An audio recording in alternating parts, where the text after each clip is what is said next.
Okay, welcome everyone. I call the January 21st City Council meeting to order. Mayor Polly has an excused absence this evening, so I, Council President Walsh, will be serving as Mayor Pro Tem. As a reminder, we continue to have a remote aspect to our meetings, and both staff and members of the public may be participating in tonight's meeting remotely via WebEx. The first item on the agenda, if you would join me, is the Pledge of Allegiance.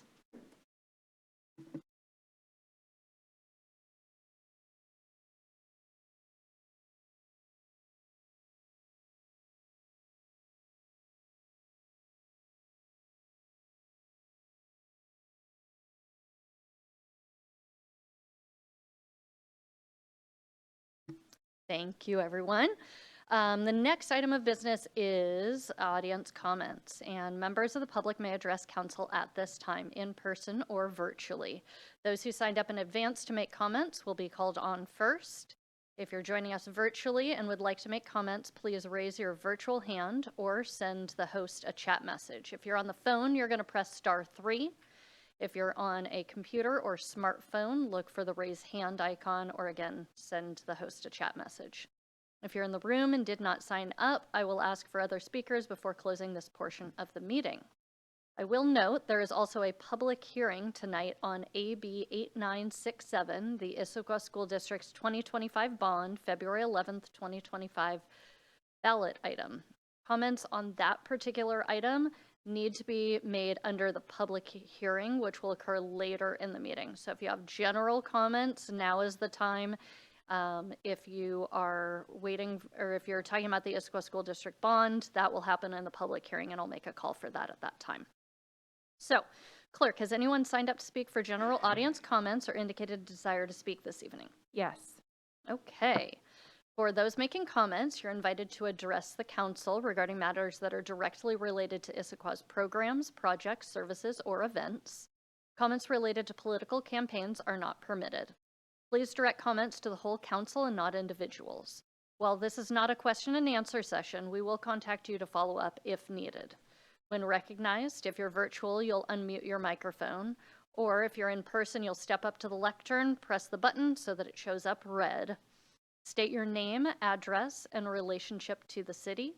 Speak clearly and pause frequently, and limit your comments to 5 minutes. We'll have a comment timer right there. If you're attending virtually and do not respond after your name or phone number is called, or if your connection is lost unexpectedly, the meeting will need to proceed. You're encouraged to rejoin the meeting if able. Personal attacks, obscene language, derogatory remarks, and disruptive behavior will not be permitted. Public comments, written and verbal, are an important aspect of the public process, and the city takes these comments seriously, and we thank you for taking the time to address us. So, Clerk, can you please identify the first person who has signed up to speak? Yes, Jason Boyce. Jason, come on up.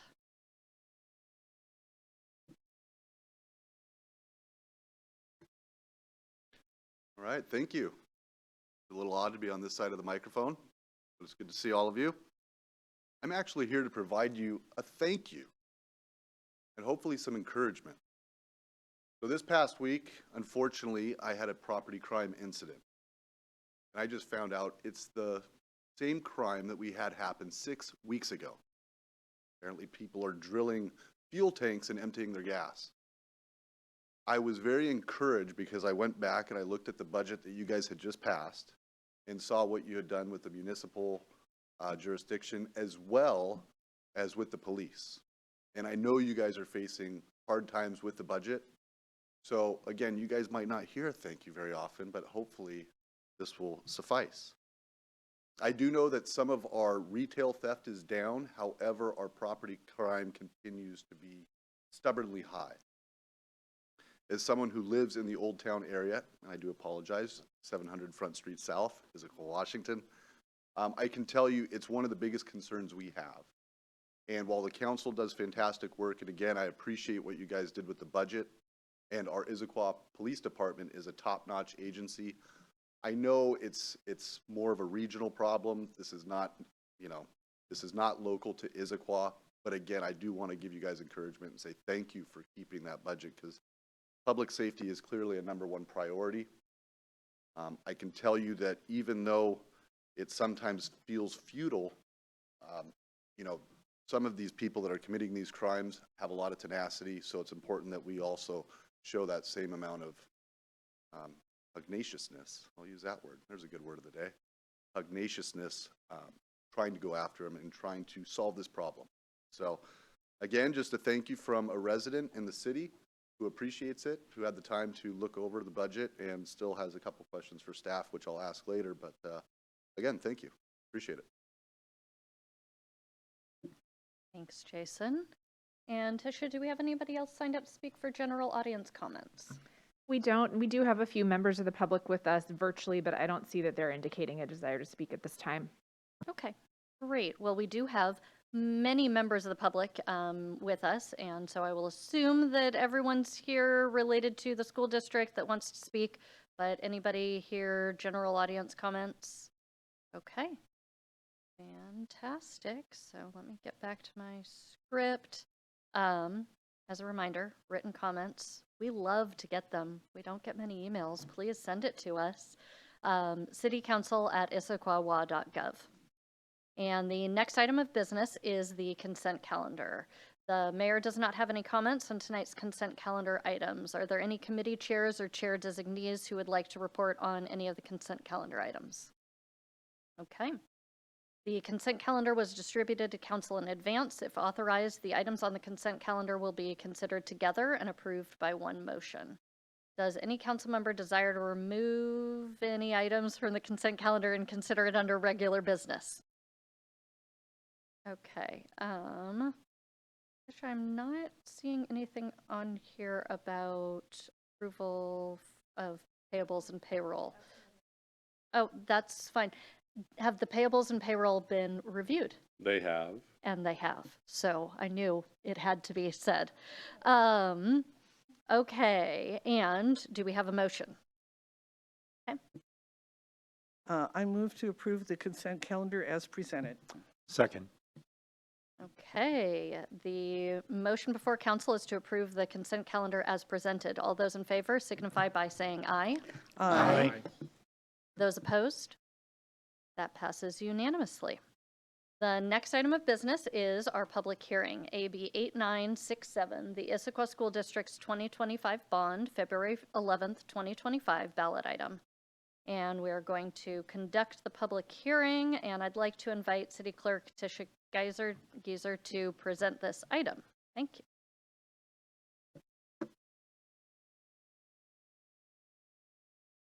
Thank you, Mayor Pro Tem. I'm just going to provide some really brief introductory remarks and then we'll move to the public hearing. So at your last council meeting, you passed a motion directing the administration to prepare a resolution in support of the Issaquah School District's bond measure on the February 11th special election. So that resolution is in tonight's agenda packet. For some background, the school district had a bond for school modernization and construction that went before voters at the November general election, and at your August meeting, you passed a resolution endorsing that ballot measure. The November bond was for $642.3 million. It did not receive the required 60% voter approval to pass.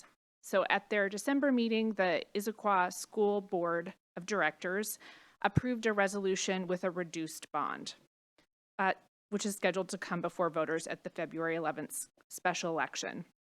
The reduced bond is for $231.6 million.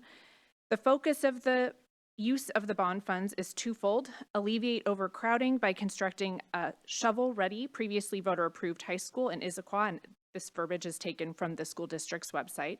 And then secondly, to enhance safety with updated fire systems, high school vestibules, improved security systems, and strengthened entry access. The bond reflects a 63% reduction from the November ballot measure and would be paid off within 11 years. The tax rate for the new bond is estimated to maintain the projected combined tax rate of $3.09 per 1,000 of assessed property value.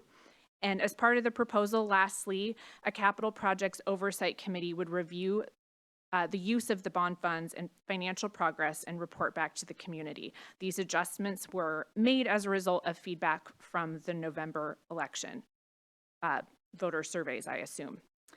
As is the city's practice, when the council decides to weigh in on a ballot measure, we scheduled a public hearing for tonight's meeting, and the public hearing that will soon commence will be an opportunity for both proponents and opponents of the ballot measure to share their viewpoints with you.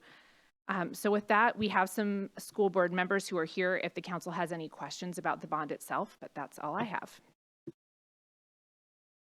Okay. So we have the opportunity, if there are distinct questions, to ask those. Otherwise, I can open the public hearing and we can hear from the community at that point. Okay. I'm going to open the public hearing at 7:11 p.m. So again, if you're joining us virtually and would like to make comments, please raise your virtual hand or send the host a chat message. If you're on the phone, *3. If you're on a computer or smartphone, look for the raise hand icon and press that. If you're in the room, did not sign up, I will ask for other speakers before closing the portion of the meeting. We do have, I believe, 7 signups as of noon and maybe more at this point. So clerk, if you would start calling off the list. Sure, and also we do have a couple of visuals for some of the speakers tonight. The first person is Marnie Moraldo.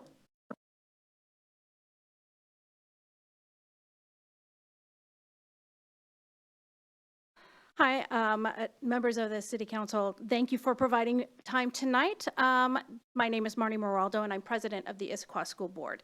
Tonight, I wanted to share informational slides created by the district for the board, presented at our January 10th meeting last Thursday, and made available to you this evening. I don't have time to go over all the slides in detail in my 5 minutes, so I will try to highlight some key points. Slide 2 just specifies that the board is putting forward to the voters a proposal for a general obligation bonds, Prop 1, on the February 11th, 2025 ballot. Slide 3, I believe it is. The bond is for $231.6 million and reflects changes based on community feedback that we heard during listening sessions. First, the size and focus of the bond. Rather than a broader look at longer-term needs and rather than including all the work required for the Clean Buildings Act, we focused on addressing safety and security and addressing the overcrowding in our high schools. Secondly, of great concern to our community was the impact of the tax increase with the previous bond. So as stated, we are going to maintain our current projected tax rate of $3.09 per thousand, which I'll talk about a little bit more in detail in a bit. Another key issue we heard from the community is the continued mistrust of the spending based on past projects. That's why it's imperative that we have stronger project oversight now and into the future. And this accountability isn't starting just now. Over the last 2 years, the district has updated our capital projects website to include the actual original costs and the final costs of all of our projects. You can now readily see where inflationary costs and unexpected project requirements put us far beyond original estimates for those projects. And finally, by going for the bond, we'll be able to do the sale of those bonds and have all available funds for the project to begin construction immediately. The board hears a loud ticking clock, and that's the expiration of our current building permit set to expire in April. So slide 4 has a lot of information I don't have time to get into, but essentially it shows the tax rate over the past 20 years and into the next 15 years. The past 20-year average was $3.90, and you can see that the district has always tried to maintain about the same bond obligation over time. Historically, the bond propositions before voters typically are for up to 20 years, but when it makes sense, we've sold shorter-term bonds. We've also refinanced eligible bonds, saving taxpayers $10 million just in the past 3 years. So you'll note that the previous bonds will be paid off by the end of 2033, and then the yellow line is the proposition before the voters extends that bond rate through 2034 and about half of 2035. The largest portion of this bond is for the new high school, $138.7 million, and it's approximately $1,100 per square foot, which is similar to estimates we're seeing in the Pacific Northwest, including in Seattle and Portland. And there's some concern about how rebuilding efforts in Los Angeles might impact construction costs over the next several years. So the sooner we start construction, the less we'll be impacted by those increases. I know there's some members of the community who flat out do not believe that we need a new high school, but here's the data on the next slide. Our high school capacity is for 4,655 students. Right now, today, we have over 6,000 students enrolled. And the next chart on the next page shows the distribution of that overcrowding and shows a comparison of our optimal high school size in relation to our neighboring districts. And you can find that information on the OSPI website. I know I'm running out of time, so I'll jump to slide 10 really quickly. That is the historical timeline showing the obstacles that we overcame in planning for the new high school. Why this is imperative, and I'm slide 10. The important piece of this is that thankfully you approved the permit for us in April of 2022. But as I said, that ticking clock is running and it expires this April. If we had to go out for a bond, if we miss that point, we will have to go out for probably another year or two doing the SEPA evaluation and re-permitting. And that is a big concern to me. And the last slide indicates why we chose this site. Slide 12.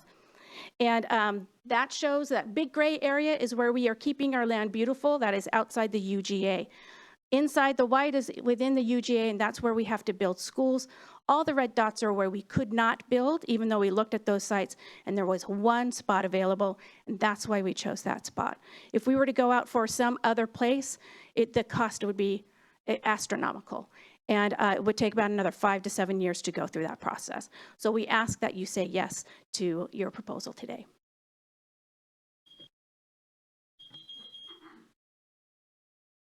Right on time. Thank you very much. Appreciate it. And clerk, who do we have signed up next? Kevin Nichols. Kevin?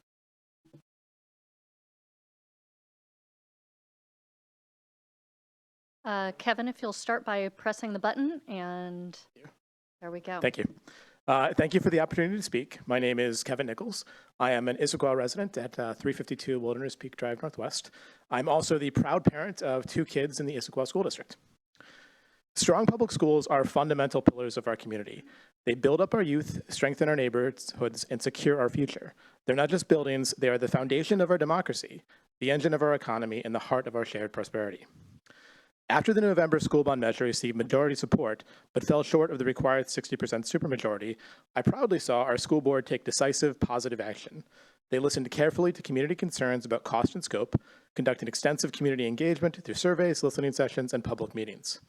The result is a focused $231 million proposal that addresses our most urgent needs while demonstrating fiscal responsibility. With ballots going out January 22nd for this special election, your endorsement would help amplify awareness of these crucial improvements and signal to voters the broad community support this measure has earned through its thoughtful revisions. The voice of the City Council matters, and support for the school district's concerted efforts will be noted. Let me address some misconceptions directly. While some suggest our current facilities are adequate, the numbers tell a different story. Our high schools were built to serve about 4,500 students, yet currently serve around 6,000, with forecasts showing growth to 7,000 students within the next 15 years. The question is not whether we need another high school, it's whether we will pick movement now or greater costs later. Some in the community have suggested that portables are an acceptable long-term solution to our high school's overcrowding, and this is neither viable today nor sustainable for tomorrow. Consider what it would mean to have 2,000 high school students. This is the equivalent of an entire high school learning in portable classrooms across the district. This would fundamentally compromise the high-quality education our district provides, the excellence our community expects, and the safety we owe our students. Overcrowded schools packed with portables don't provide the labs our scientists need. They don't provide the spaces our athletes need, and they lack the collaborative spaces needed for modern project-based learning that prepares our students for the careers our city's businesses need to thrive. Some have suggested the district's backup plans, like moving some high schools and students into middle schools or adjusting boundaries to send Issaquah students to Renton, are the right course. But let us be clear, these temporary solutions would disrupt our students' education, damage our community, and delay the inevitable need for more capacity. The fiscal responsibility of this proposal deserves emphasis. The district has structured this bond to maintain the current tax rate of $3.09 per $1,000 of assessed value, decreasing from the 2024 rate. Furthermore, the district has implemented comprehensive oversight measures, including a new community oversight committee with financial and construction management experts, ensuring transparent stewardship of these funds. With building costs increasing at least 4 to 5% annually, this bond proposal represents the most cost-effective long-term solution. Your unanimous endorsement would send a powerful message about our community's commitment to educational excellence. But excellence isn't inherited or guaranteed. It's built and maintained through bold leadership and wise investment. Thank you. Thank you, Kevin. And our next speaker, Dorona Uzzle. Rona. Thanks. Good evening, I'm Dorana Uzzle. I am a resident of Issaquah Highlands, 1783 Larch Avenue Northeast. And I'm here tonight to earnestly request the city's support for the upcoming Issaquah school bond proposal. As a parent of a middle schooler, I deeply value the role our schools play in the fabric of our community here. Issaquah's strong educational system is a significant draw for families like mine. In fact, we recently, in the last couple of years, located my stepson from Seattle School District to Issaquah to benefit from the superior educational opportunities available here. However, growing concern for the student population at Issaquah High School, which he's slated to go to next year, is a concern. Overcrowding creates a challenging learning environment for students and limits the school's ability to provide the high-quality education our students deserve. The proposed bond would fund a construction of the new high school, alleviating overcrowding at existing schools and enhancing educational opportunities for all of our students. This would also improve traffic flow throughout the city, which is currently heavily impacted by the concentration of students and families around Issaquah High and Skyline. Furthermore, this investment in our schools will provide modern learning spaces and update facilities that will better support the diverse needs of our students, enhance our safety and security, improving our infrastructure, and support a thriving community. So I urge the City Council to recognize the critical importance of this bond measure for the future of our community. Thank you. Thank you. And our next speaker, Dave Osmer. Dave.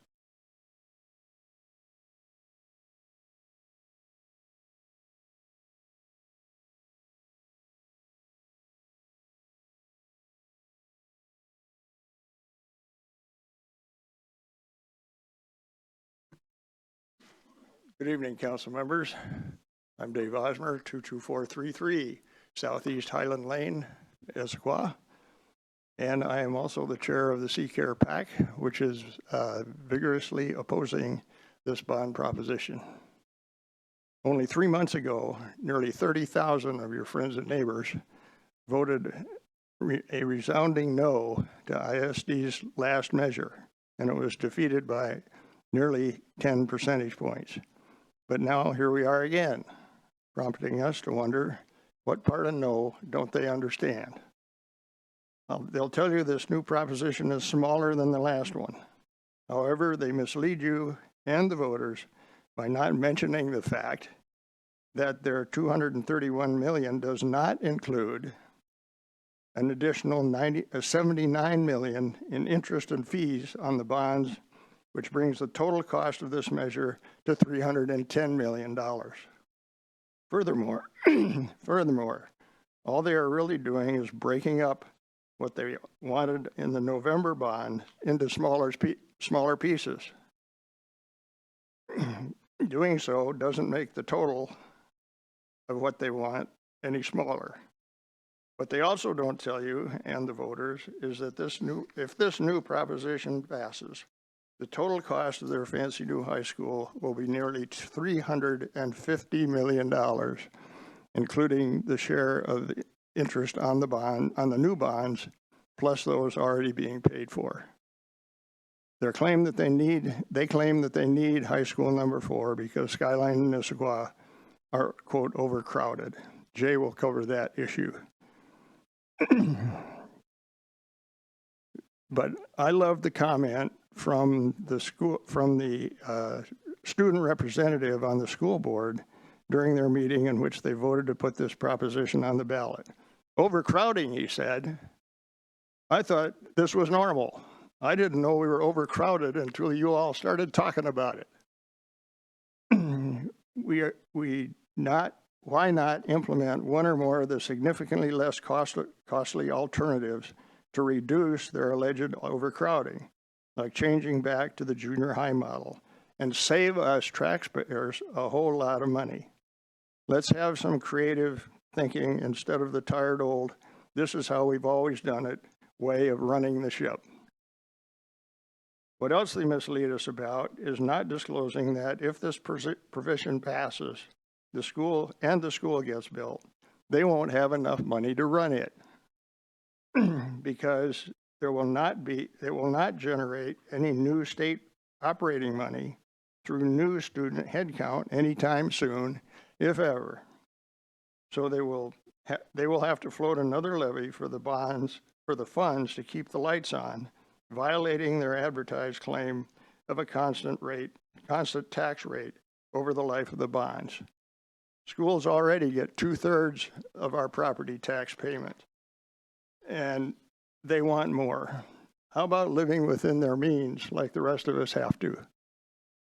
What else they are hiding is that this project will also create numerous irreparable adverse environmental impacts on the area, not the least of which is the projected additional 44,100 vehicle trips on 228th Avenue Southeast, creating gridlock twice a day during school days. On 228th, which is one of the very few routes onto and off the plateau. And speaking of traffic, their new information piece on their website claims that they will improve, quote unquote, 228th by adding more lanes. Only one minor problem. They still don't have a right-of-way permit from the city of Sammamish, who owns the road. I could go on, but I hope you get the idea. And even though I know you're going to ignore all this and vote for it anyway, I just want your constituents to know how much money you're potentially costing them for something that really isn't needed. Thank you. Thank you, Dave.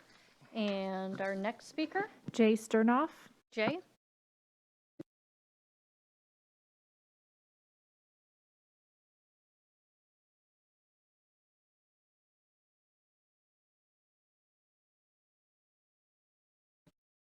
My name is Jay Sternoff. I reside at 22611 Southeast 44th Place in Issaquah, Washington. Next page.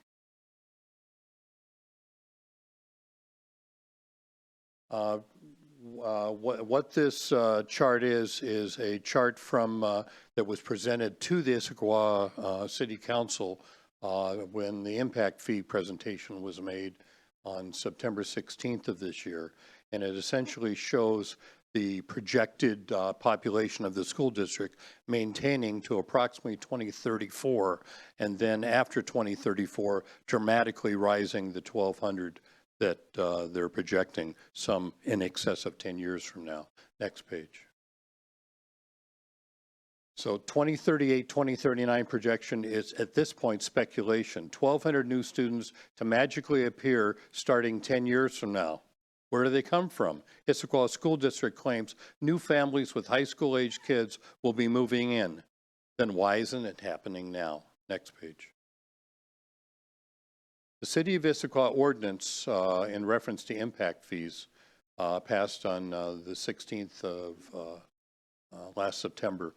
Issaquah Municipal Code is amended, and the impact fees, as you all know, showed that in 2024, the impact fees were $15,510 for a single-family resident, and because the population decrease for this year, 2025, dropping to $4,728, and the $3,514 for multifamily dropped to zero, which again reaffirms the drop of population in the district at this time. And by their own charts, it continues. Next page, please. Okay, the Issaquah School District has posted this chart recently showing that the tax rate remains stable. Well, right now, I pay about 67.4% of my property taxes towards education. Next page. When you add the interest that, as Dave pointed out, it adds a significant amount, and therefore every single property owner is going to pay more tax year after year, and here's a projection of where this particular bond is, and that doesn't include the levies that they're talking, that they last Thursday, I think it was, proposing a levy that's going to be added. Next page. This is a chart of what would happen with if this bond were to pass and the current levies and additional levies that were proposed this coming April would pass. And this shows what is going to happen to the actual cost. So even though they show this 309 tax rate, what they really don't show is how much money each individual is going to pay. The Sammamish City Council, the Renton City Council, the Newcastle City Council have all listened to the same presentations that you're hearing tonight, or are in the process of doing so between the last election and this one. And I guess what I'm asking the Sammamish City Council to listen to all sides so you can present those facts from both sides to the public. But I'm asking you as a public body not to take a position, pro or con. Take the same position that Sammamish did, no position. The same position that Renton has taken, no position. And the same position that Newcastle has taken, no position. Please don't be the exception. Please be public leaders. I appreciate your time. Thank you. Thanks, Jay. Do we have anyone else signed up? Yes, Sydney Mullings. Sydney? Good evening. I'm Sydney Mullings. I'm an Issaquah resident and a parent in the Issaquah School District, and I have the honor of also serving on the Issaquah School Board. First, I'd like to thank you for your ongoing efforts and support of the youth within our community and for allowing me to share my thoughts tonight.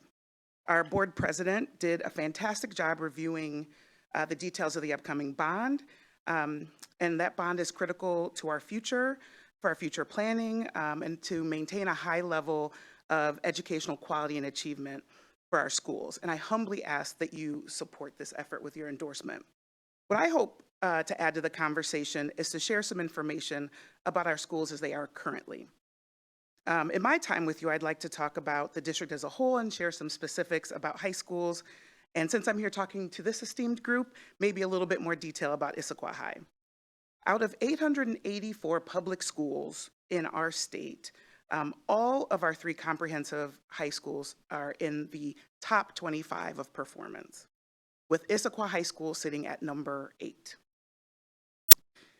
The graduation rate of all of our high schools is higher than all but 2 high schools in the state of Washington, with 97% of our students graduating from Issaquah High and Liberty and 98 at Skyline.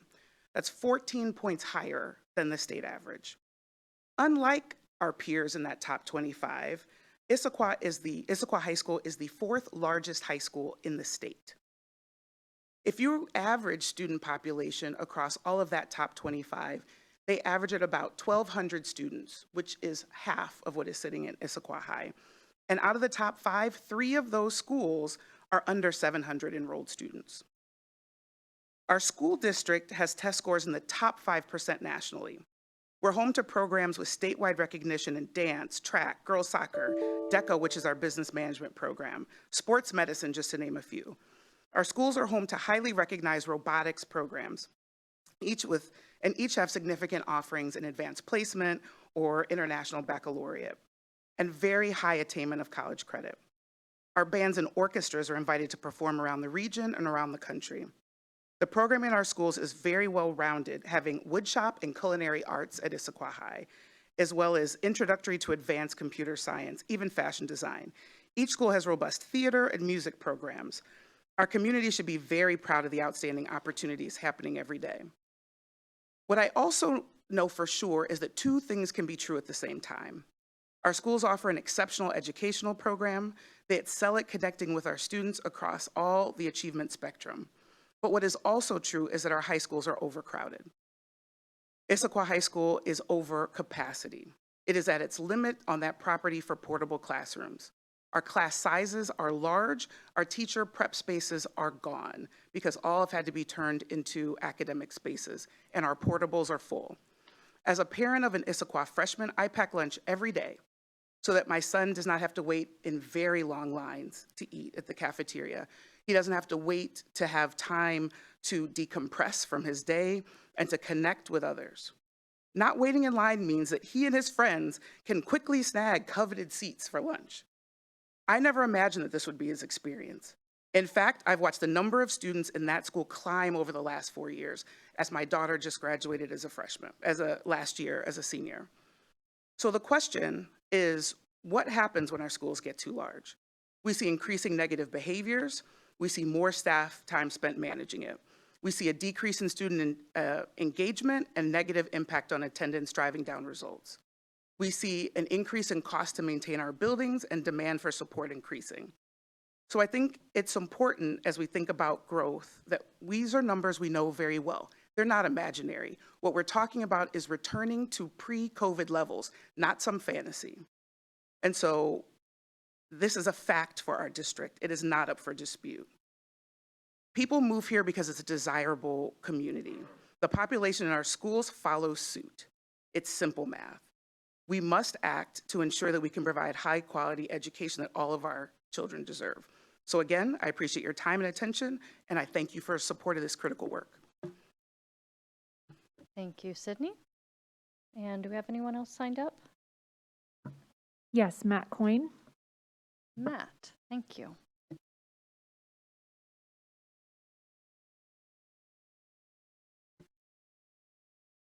Good evening, everyone. Matt Coyne, Issaquah School Board Director, as well as the parent of 2 high school students at Issaquah High. I appreciate the time this evening to get a chance to speak to all of you.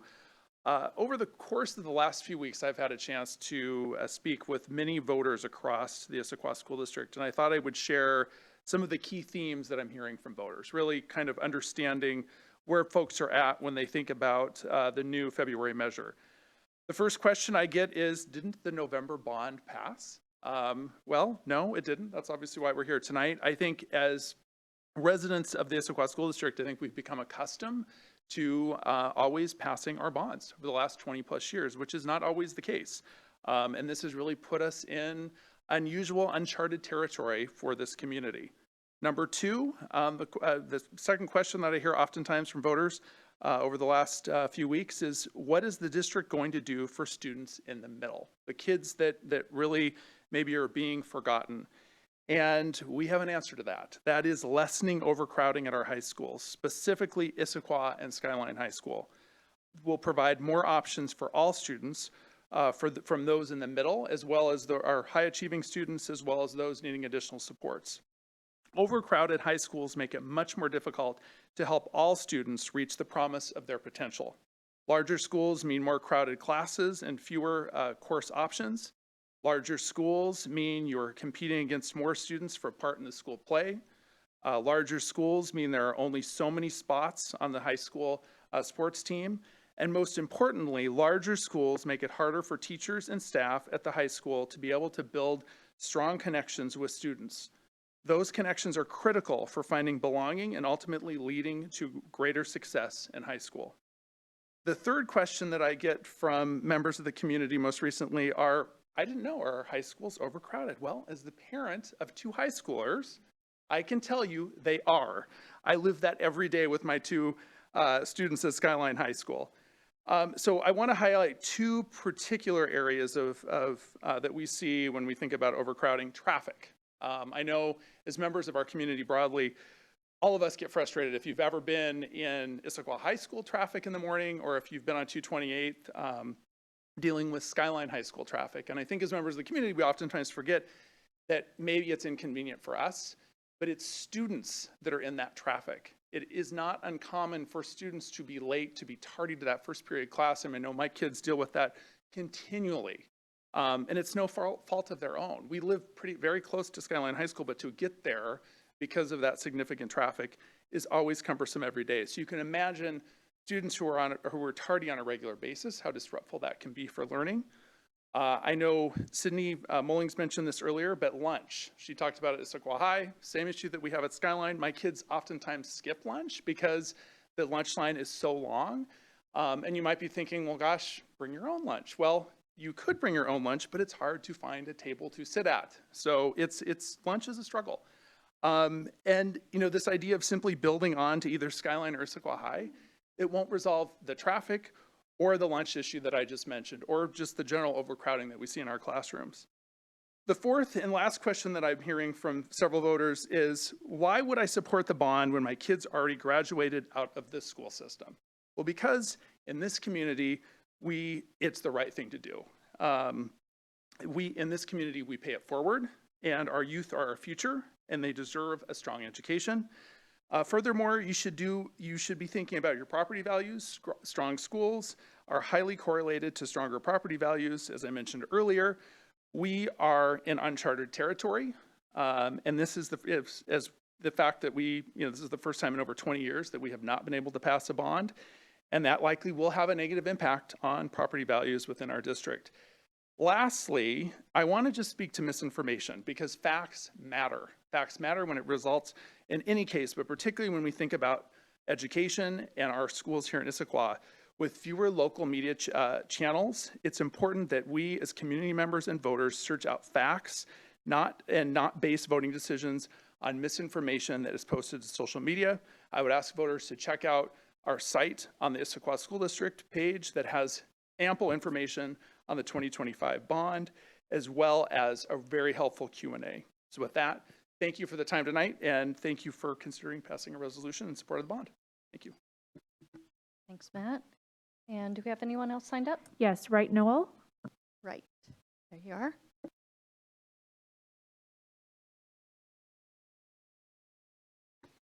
There we go. Thank you for your time. My name is Wright Noel. I own a business on Sunset. Been active in the chamber and different various community organizations for the past 20 years. I've had 5 kids graduate from Issaquah School District. One went to Ivy League, all the way down to one went through a trade school. Proud of all of them. Thankful for the school district and the foundation that they provided. They loved their experience at high school. They're all involved in student government. And I think the size of high schools matters, not just because of school lunch and it being overcrowded, but because when your high school gets too big, you limit opportunities for student government, you limit opportunities for participating in theater, you limit opportunities for participating in sports, you limit opportunities for clubs because there's just so many people and it's hard to get them all there. This bond has broad support. The Chamber of Commerce, the Issaquah Chamber of Commerce has endorsed the bond. Raleigh Properties has endorsed the bond. Local leaders, invite you to look at the VIS webpage. The number of people that have endorsed is impactful and important. Like others have talked about, passing a bond has a real impact. I call it the real estate flyer impact. What impacts people when they want to live in a community goes on a real estate flyer.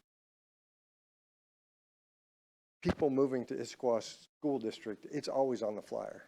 One street over doesn't have Issaquah School District.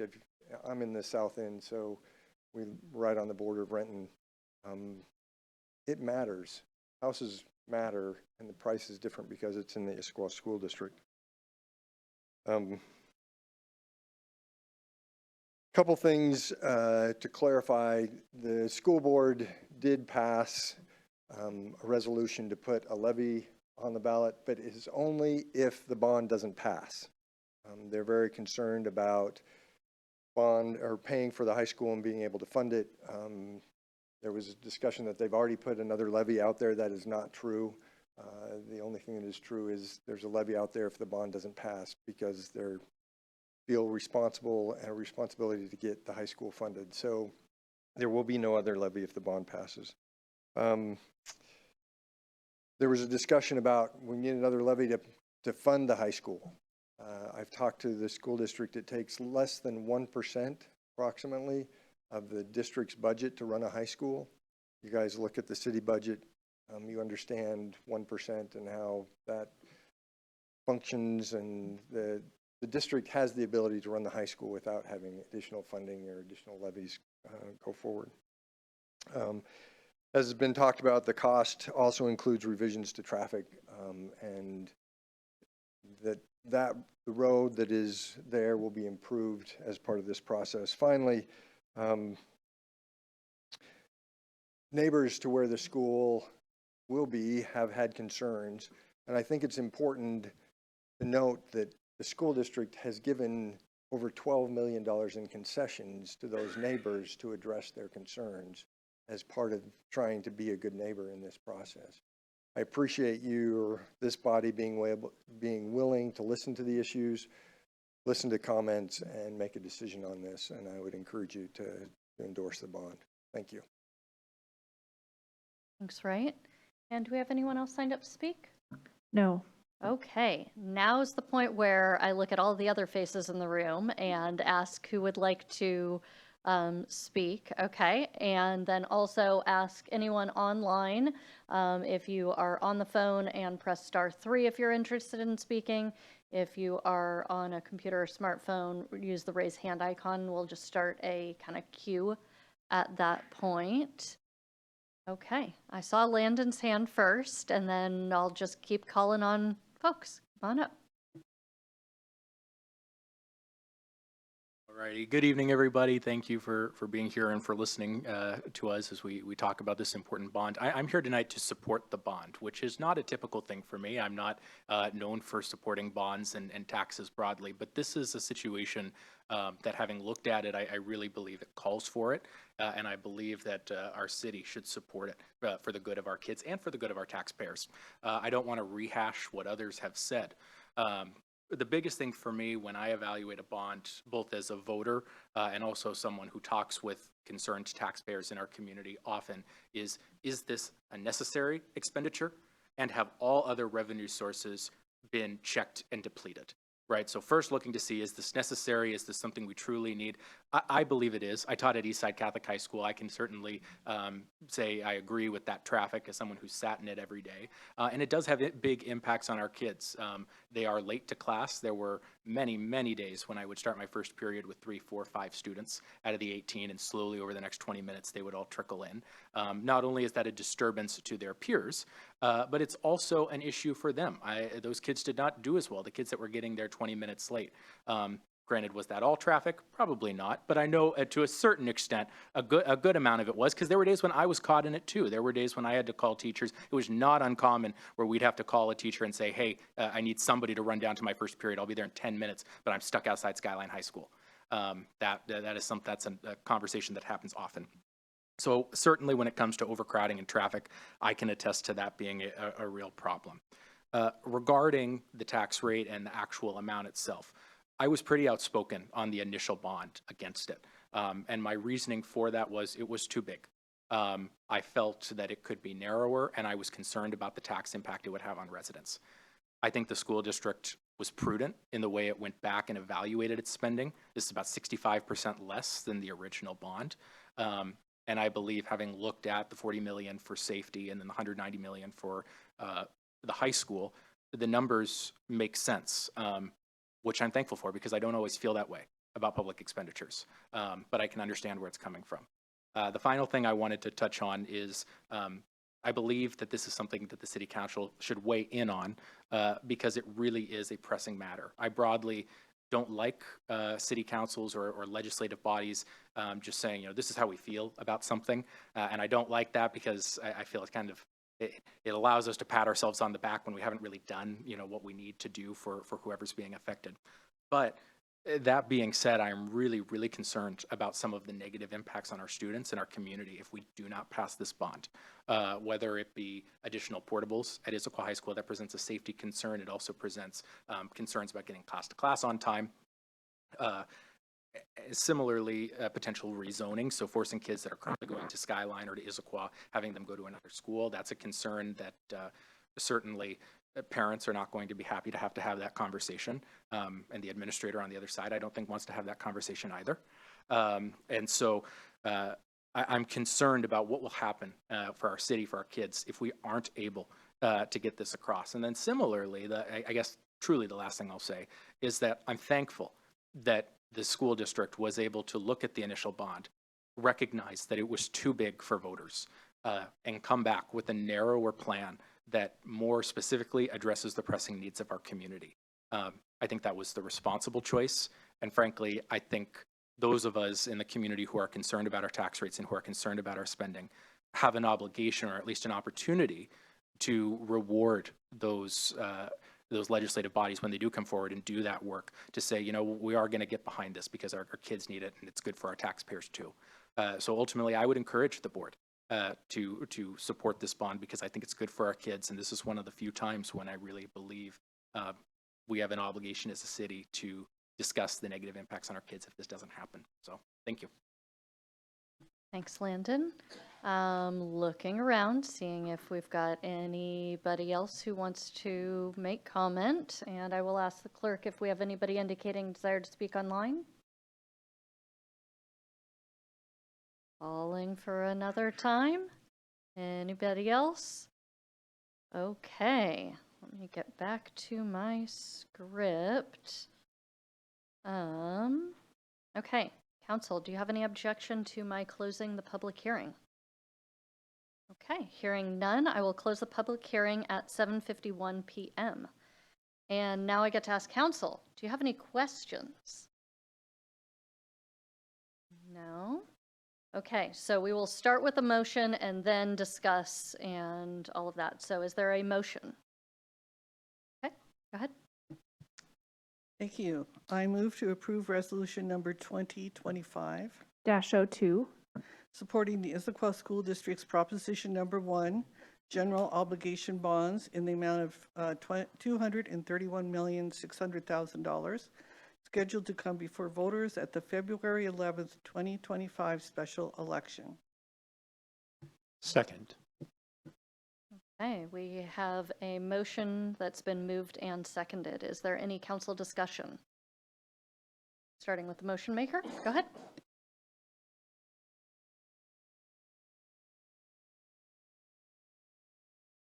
Oh, thank you. I will vote to approve this resolution. Although the council has always, in my memory, passed resolutions supporting school district bonds and levies, for this measure, members of the community have asked why the council would do this. And I have a response. It is because it's easy. According to the Washington State Report Card, there are 9 Issaquah schools located within the city of Issaquah, with 6,620 students enrolled in those schools. Most of those students are our constituents. They don't vote, but they play a vital part in our community nevertheless. The city of Issaquah recognizes our young people by appointing youth to our boards and commissions, by supporting the Issaquah Youth Advisory Board, and by encouraging young people to volunteer for a variety of civic tasks, such as trails maintenance, helping out at the food and clothing bank, or joining key clubs at their high schools. In addition, as a council member, I recognize the vital role that schools play in creating a healthy, resilient, economically thriving community. Right now, our district high schools are overwhelmingly crowded. There's a wonderful video on Facebook right now featuring a student named Matt, who happens to be the student body president at Issaquah High School, and it is entitled "A Day in the Life of an Issaquah High School Student." It has been viewed more than 15,000 times. And I commend it to those who wonder what an overcrowded high school looks like from a student perspective. I got to meet Matt recently because in addition to being an Issaquah High School student body president, he is also a student environmental ambassador through a program that is hosted by this city. In short, one of our many outstanding young people is helping Issaquah meet its 2030 climate action goal. So in my mind, it is unconscionable that students of this district have been subjected to delay after delay to get the relief they need from overcrowding that's been going on for years and is projected to continue for decades. Kateri Bro, who is a former Issaquah superintendent of schools, once said to me, "When adults fight, kids lose." I can't think of a better example of that maxim than our current situation, and I will be voting yes on this resolution. Thank you. Thank you. Councilmember Martz? Thank you, Council President. I'm going to be supporting this measure, and I want to talk a little bit about this from the perspective of the 3/4 of the voters in the city that do not have kids in the district. I think I had kids in the district for a long time, and it's easy to get in the mindset of, well, we've all got kids in the district. Well, no, 3/4 don't, but this still makes sense. This is still a good investment for our community. I got involved and ran for council for the first time in 2009 because I came from a city called White Bear Lake, Minnesota, and White Bear in the 1970s had been a really great, thriving, up-and-coming city, but it had a hard time making that transition from growth to sustained, and you started seeing it in failing bonds and levies.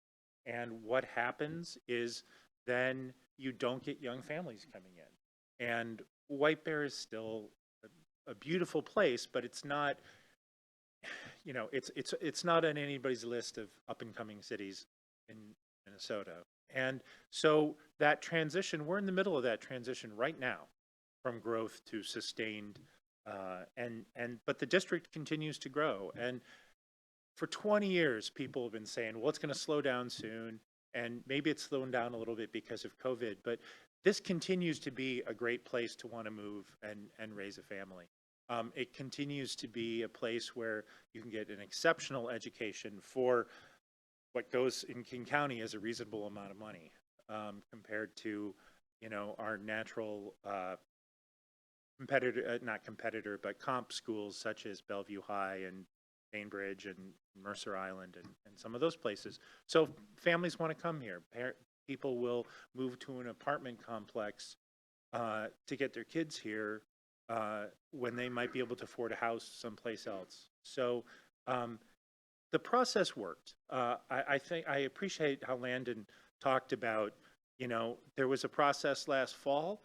The community said the amount didn't feel right, and they came back and told that to the school district, and so the school district sharpened its pencil, and boy did it sharpen its pencil. 642 to 232. That is responding to the public. So I'm very comfortable today that they clearly need a new high school. Security is clearly something that is an ongoing concern, that the standard for what constitutes secure schools was different 20 years ago when my kids started in this district than it is today, and they're responding to that. So for all those reasons, I'll be happy to support this resolution this evening. Thank you. Go down the line. Councilmember Ray? Thank you, Mayor Pro Tem. This is really hard for me. This is really, really hard for me. To start, I want us to be really clear that council is not divided on the value of a strong school district and a strong school system here in Issaquah and the impact it has on our community. Also, I do hold this belief that it's not the purview of council to oppose or support any ballot measure, regardless of our personal beliefs or the merits of the measure. Tonight, I'm going to change my longstanding position on this issue. I know every situation can claim to be unique, but in this case, I feel the need to send an unambiguous message that this body is not divided on this issue and is fully behind supporting this ballot measure.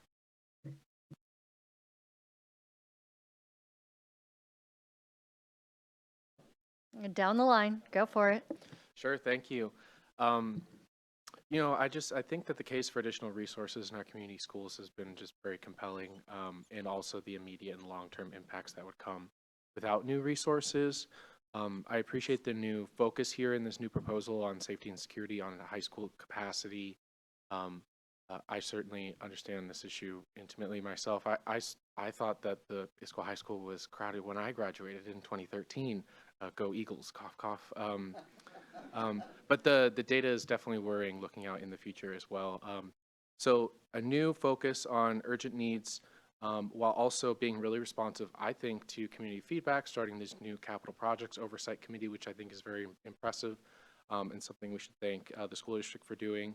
I was a part of the original bond advisory committee that the district put together. I was incredibly impressed with the professionalism and rigor that was brought to us from Issaquah School District staff, especially those in capital planning and financing. I think the need was really clearly demonstrated there as well, and this new proposal recognizes that continuing need while also sharpening their pencils. I like that metaphor, Councilmember Martz.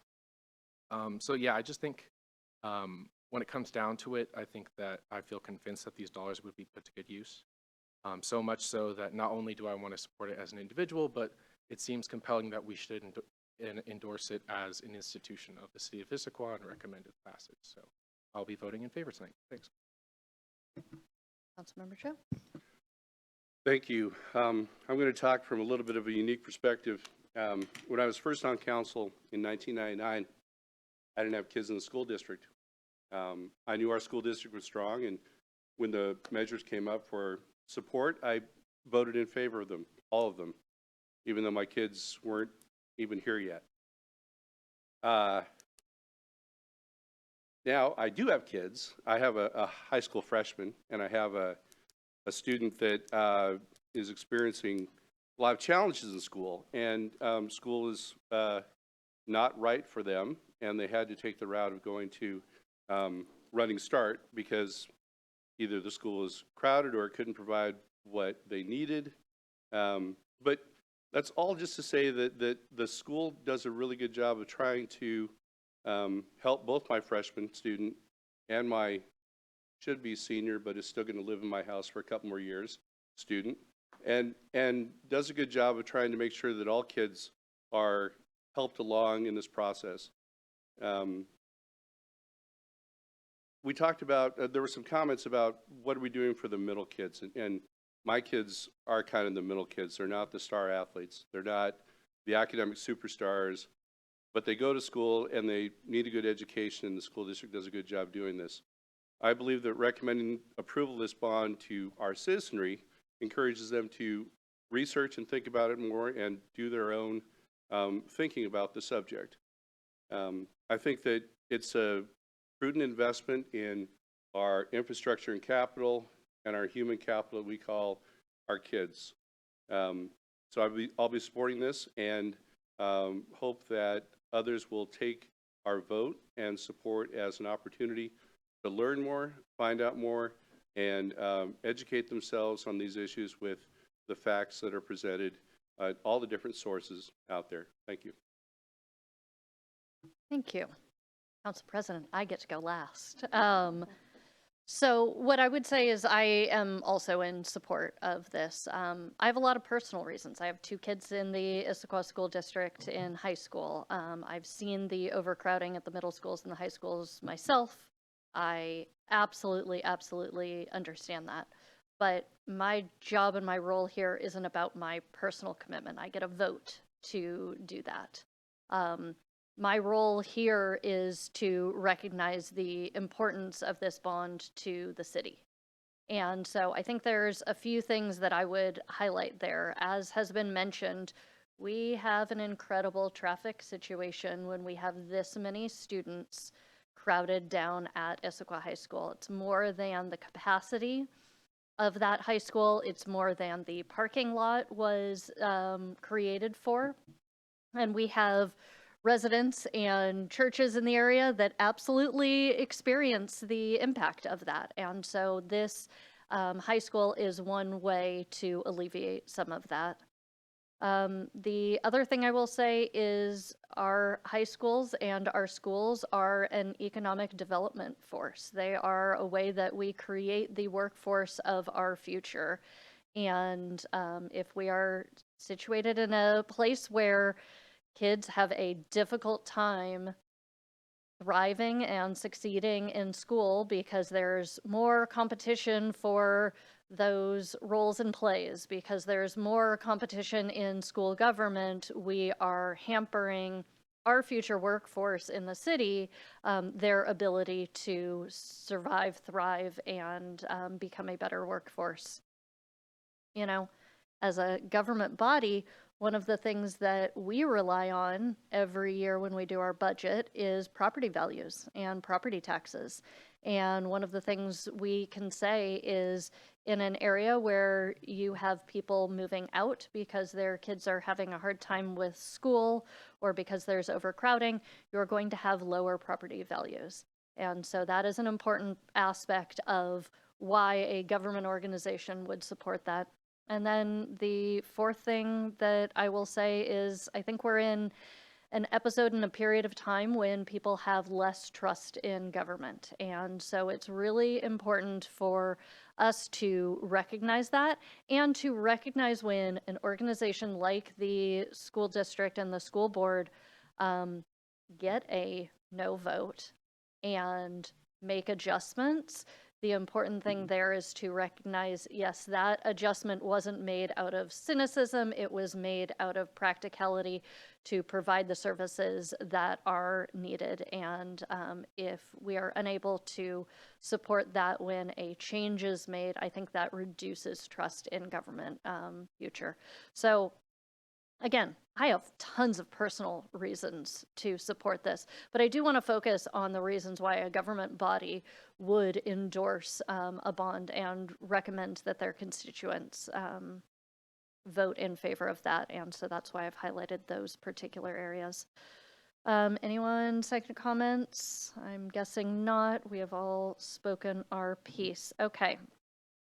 So if there is no further discussion, the motion before council is to approve resolution number 2025-02, supporting the Issaquah School District's proposition number 1, general obligation bonds in the amount of $231,600,000, scheduled to come before voters at the February 11th, 2025 special election. All those in favor signify by saying aye. Aye. Aye. Those opposed? That passes unanimously. Okay.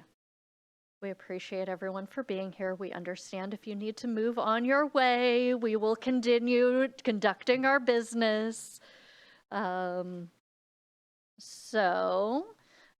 next item of business is our regular business item, and we have 2 items here that will be presented jointly tonight. AB 8832, the PFAS Westside agreed order with Ecology and support one-time grant agreements, and AB 8884, the PFAS Eastside agreed orders and one-time grant with Ecology. And I see we already have Public Works Director Emily Moon at the podium for this presentation. And I'm just going to make sure that we get our door closed at this point. Director Dollywall? Okay, fantastic. Okay, fantastic. There we go. Much appreciated. Okay, Director Moon. Good evening. Thank you. I am Emily Moon. I'm the Public Works Director. I'm joined virtually by a few other members of the Public Works staff. Matt Ellis, who is our Utility Engineering Manager, and Julie Ortiz, who's our Environmental and Regulatory Program Administrator.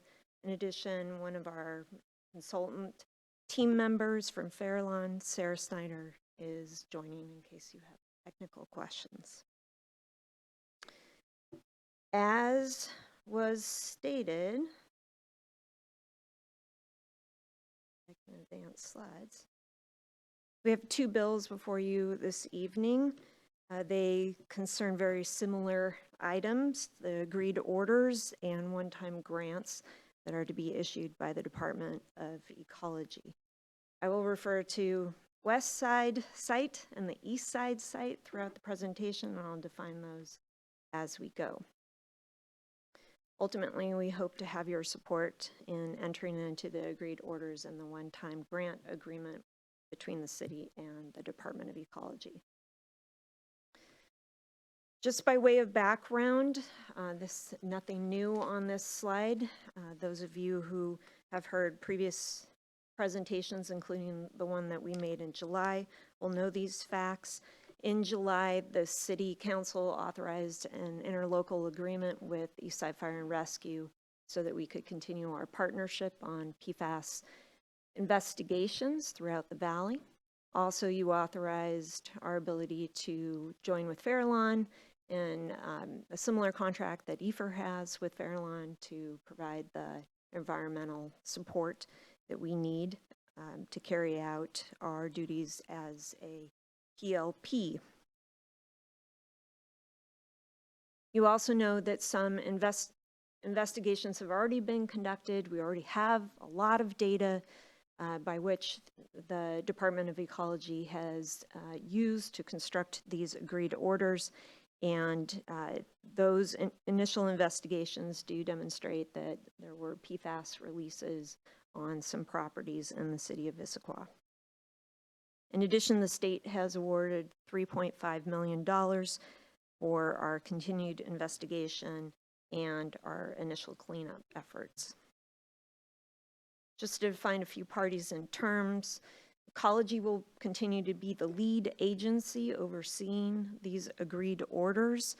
The agreed orders themselves are very broad in nature. We get more specific through the implementation agreements, those grant agreements, and the scope of work that are both attached to the grants and to the agreed orders. Those grant agreements are the vehicle that define how we're going to get reimbursed by the state and who is doing what work. The interlocal that was approved in July talks about our coordination and cooperation with Eastside Fire and Rescue. And then again, the approved contract with Fairlawn describes what work they will perform on our behalf. Another term to get used to, MOCTA, is the Model Toxic Control Act. That's the state of Washington's environmental cleanup law, and it's administered by the Department of Ecology. We're very early in terms of implementation of the agreed orders, should you approve that this evening. This is the process that we will have to follow from this moment forward, beginning with the remedial investigation that will be conducted on both the Westside site and the Eastside site. Some of that work has already begun, but will continue under these grant agreements. And then possible interim actions could result as part of the findings from the remedial investigation point in that direction. In fact, the data that we have generated to date has led the Department of Ecology to award some grant funding and prescribe an interim action at the EFR headquarters site. So that is part of the scope of one of the grants. We will also conduct a feasibility study to evaluate cleanup options and work through cost and benefit equations in terms of what different options would reap in terms of benefits and cost us as an entity. And then a cleanup option would be selected. Ultimately, we plan and design and implement that. And then 2 years from now, let's say, we would be monitoring cleanup, and hopefully the ultimate result is that we get this finding a determination of no further action. The two sites that we refer to as Westside and Eastside really feels like 4 sites, but we call them 2 sites. So on the west side, we have Eastside Fire and Rescue Headquarters, and we have Issaquah Valley Elementary School and Dodd Fields. And then on the east side, it is Rainier, a small section of Rainier Trail right immediately in front of this building, and Memorial Field. These are the sites that were the historic firefighting training grounds where firefighting foam that we refer to as AFFF was used. Again, that firefighting foam is not used in the city of Issaquah anymore. So this is historic training activity that was lawfully conducted at that time.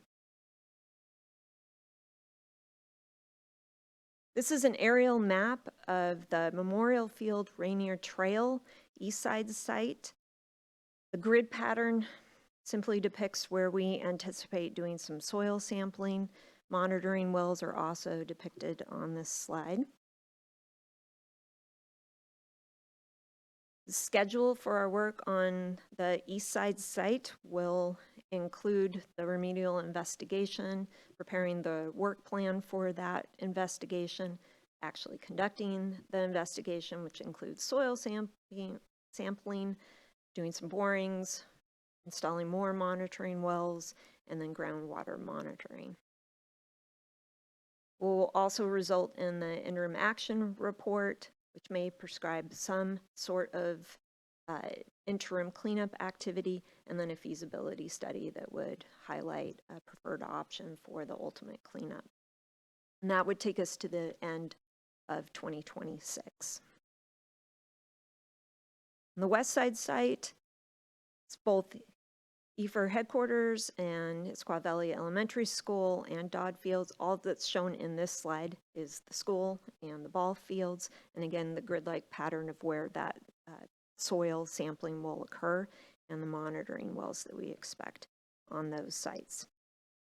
I want to mention that on the Westside site, the Eastside Fire and Rescue Board did take action earlier this month on the grant that is associated with interim cleanup action at the headquarters, and the second grant that is associated with further remedial investigation at both the headquarters and the school and Dodd Fields.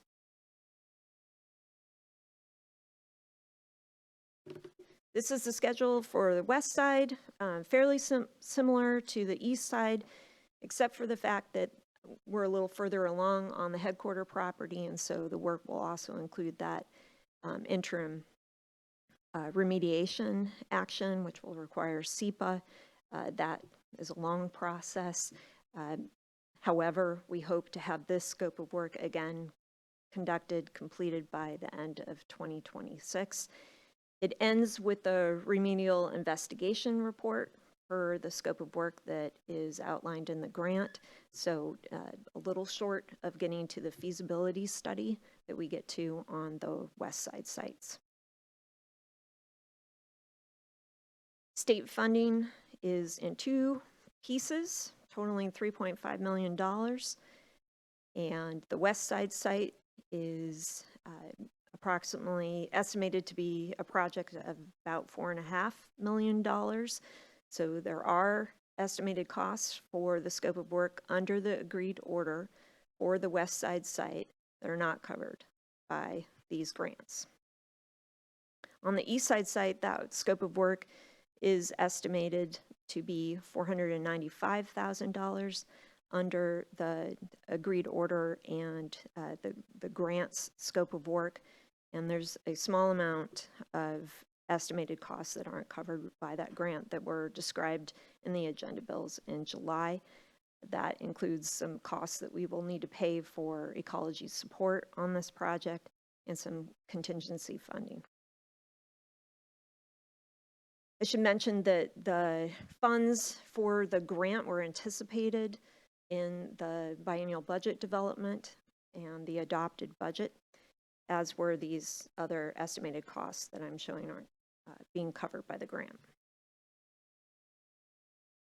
Director Moon, we've got a question on that. Absolutely. Thank you. Quick question about the funding page. So not insignificant funding not covered by the grant. So I'm just curious, could you walk us through kind of what our long-term or funding strategy might be around securing funds for the remaining? Yes, right now the funding strategy is to continue to ask for some state support. We have not fully scoped actions beyond what is covered by the grants. We know there's continued work that will result on the east side and the west side for cleanup. So it's not just this $1.6 million. It is more than that we need funding for. And we believe that to be significant enough that the city and Eastside Fire and Rescue would have some challenges funding on its own. So we are looking for partnership from the state. We are one of the first entities that have had to tackle this problem. There's statewide benefit for the work that we're doing. Another question, Councilmember Joe. Thank you. Director Moon, could you move back to the west side site map that you had with the drilling boring sites. On the Dodd Field site, there's 16 grids there. 12 of them are on the field, the two fields. Could you talk a little bit about monitoring wells and what that looks like on the surface and how big the boring might be for the different holes? Sure. Maybe I'll have Sarah try to answer that more technical question so that I don't say something in error. Sarah, are you available? Sure thing. Emily, can you hear me? Yep. Great. So Sarah Snyder, I'm with Ballot Consulting, based out of our Seattle, Washington office. So as far as monitoring wells, they're typically 6 to 8 inch diameter manhole covers, similar to you would see for like a water main hole. Stainless steel flush mount on the ground surface. And then there's definitely options where we could put that below grade, so then we could patch it with soil and either astroturf or even like a gravel patching above it, just so it's more flush with the surface. And then the boreholes themselves, they're typically about 2 inches in diameter, and then those get backfilled, so that would be patched up pretty easily and flush with the existing surface. Okay, so it would be a correct statement to say that the fields could still be used for baseball and other sports when there's not an active truck or active personnel on the site. Is that correct? Yes, correct. And then looking at this figure, also just to clarify what some of these symbols are, the solid green circles, those are the borings. These are actually going to be hand augered locations. And then a select few based on the data will be actual direct push borings. So those all aren't going to be monitoring wells. The monitoring wells that you see are the green symbols that are like half green, half white. Those are the proposed monitoring well locations. I see. All right, thanks for that clarification. That helps. Appreciate it. Yep, thanks. That does help. Okay, continue on.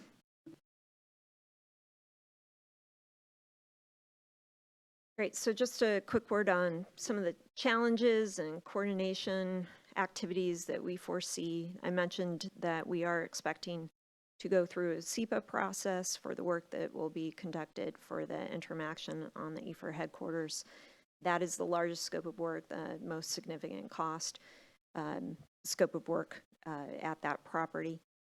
And Issaquah Valley Elementary and the recreation fields, whether they be Memorial Field or Dodd Fields, we know we will have to work with various constituent groups, including the school district, to mitigate impact as best we can. So we are working very closely with Fairlawn and with the Department of Ecology to think about how to schedule that work.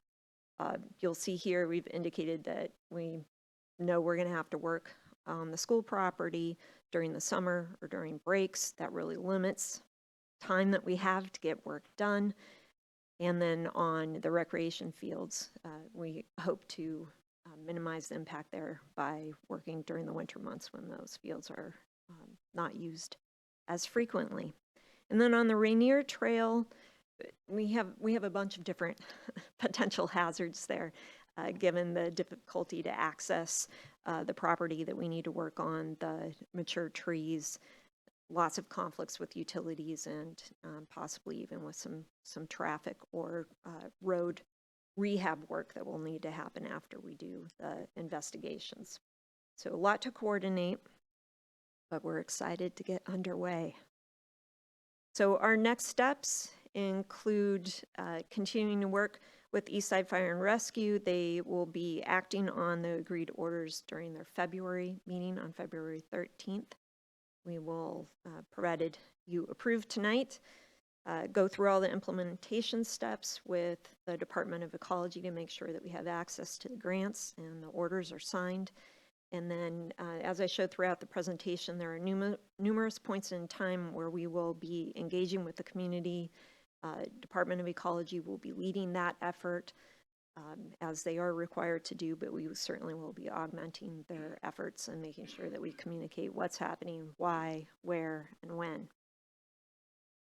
And then, as I said, we'll be working with all the other parties to make sure that we have a good schedule and can mitigate impacts. And then we will continue to seek additional funding, not just for what is not covered under the current grants for the current scope, but for future cleanup activities. Now, I'd be happy to take any questions that you have. Well, I know we had questions during, but I'll look to council and see if there are any other questions at this time. Councilmember Joe. Thank you. I was looking at the contract, and it talks about if there's a dispute between the parties that, you know, you try to work it out between the two of you. And then if it is not resolved between the two of you, then it goes to the director for, I think, for some type of mediation or arbitration or what have you. Have you ever been in a situation where it's gone past the director level? And if it does, where does it go? We have not Okay. At this point in time. That is the grievance procedure that's in the agreements so far. We have been just working around the negotiation table on the scope of work, on the agreed orders and the grant implementation tools, and we have been able to work through differences of opinion. Yeah, I thought that would be the case, but my line of questioning is just concerning in the sense that if it goes to more of an environmental court rather than Superior Court, we could get weighed down with a number of different issues. But if it hasn't been a problem in the past, then I just appreciate knowing that. Any other questions? Okay, and is there a motion?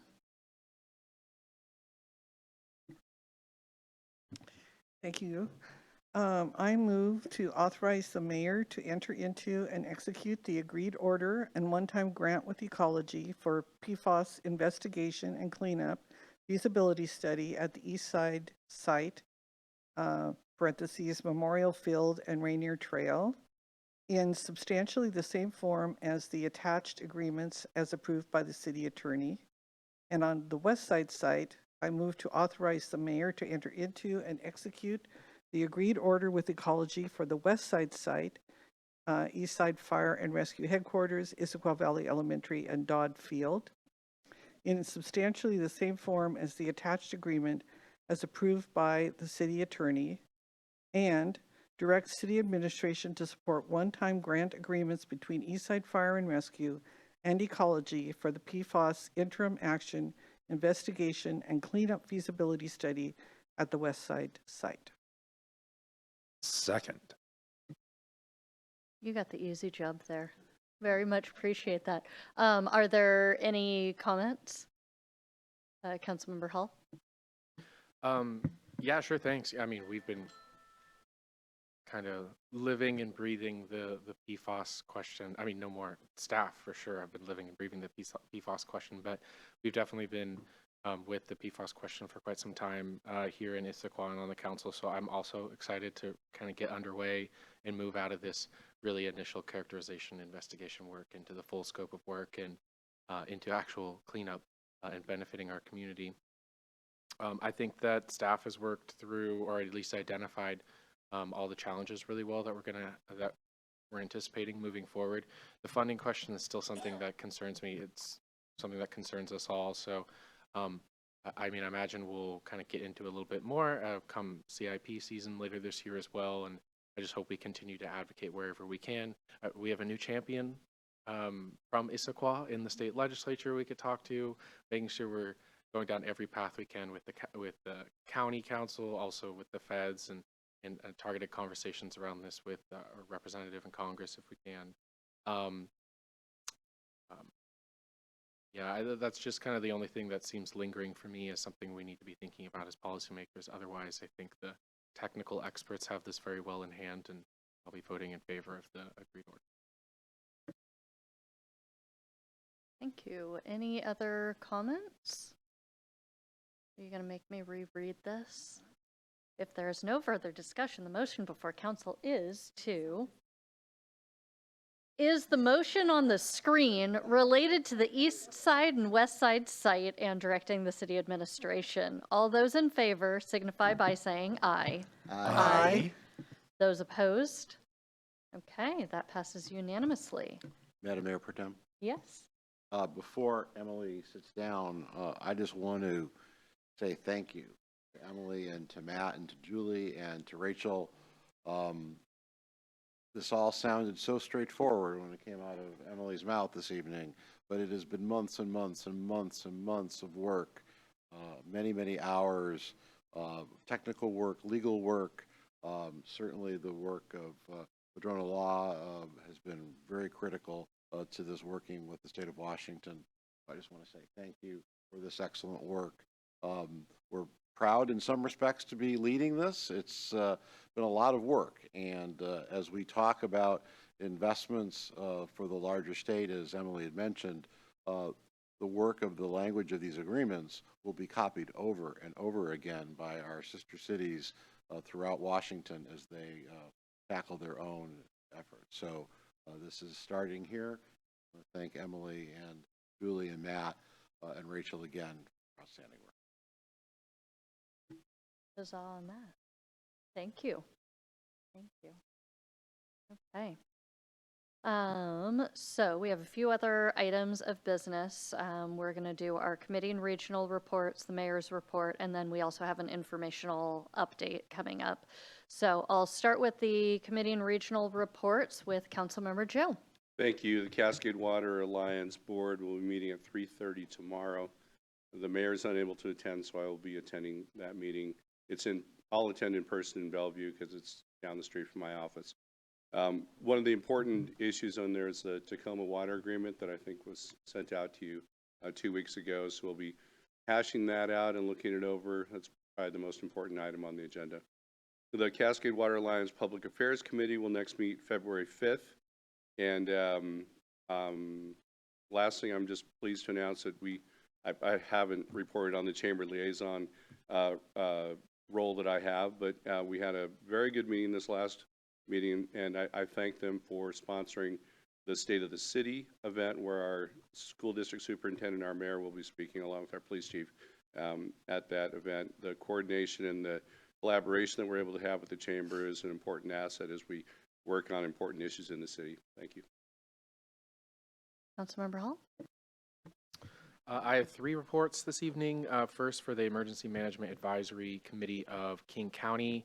Our first meeting of the year was Wednesday, January 8th. It's just some major takeaways from this group. It's a very large group of technical experts in emergency management. Mostly information sharing, very little policy going on there. So the SCA caucus, Sound Cities Association caucus, is also not a very active group.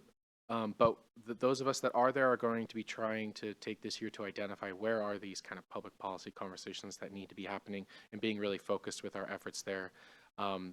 Otherwise, I will just continue to coordinate with Jared, our emergency manager here at the city, and keep you all updated.